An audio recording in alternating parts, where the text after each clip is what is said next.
পরীক্ষার পর কি ক্লাস শুরু হবে, কিন্তু ক্লাসে কিন্তু অবশ্যই আসতে হবে, নাহলে পাস করতে পারবে না। বেকার চিন্তা করবে না, আগের মতন রেজাল্ট হবে। এবার এসএসসিতে 3 ভাগের 1 ভাগ ফেল করে গেছে, ইন্টারমিডিয়েট আরও 40% চালিয়ে হবে।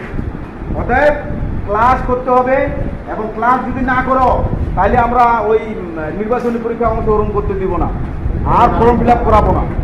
পরিষ্কার কথা, আমাদের কথা শুনতে হবে। আমাদের কলেজে ভর্তি হয়েছো, আমাদের ক্লাসে আসতেই হবে।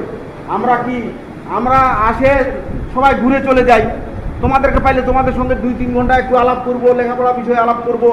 হ্যাঁ, তোমরা একজনও আসো না। এইটা কি রোগ না, একটা বিরাট একটা রোগ। এই রোগটা সারাইতে হবে, এইটা সারাইতে হবে। অবশ্যই ক্লাসে আসবে। আর পোশাক যারা পোশাক বানাওনি তারা পোশাক বানাবা।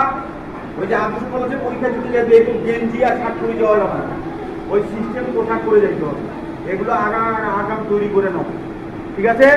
তাহলে অবশ্যই তোমরা আসবে, আমি নোটিশ দিব, এই নোটিশটা ফলো করবে। পরীক্ষা দাও ভালোভাবে।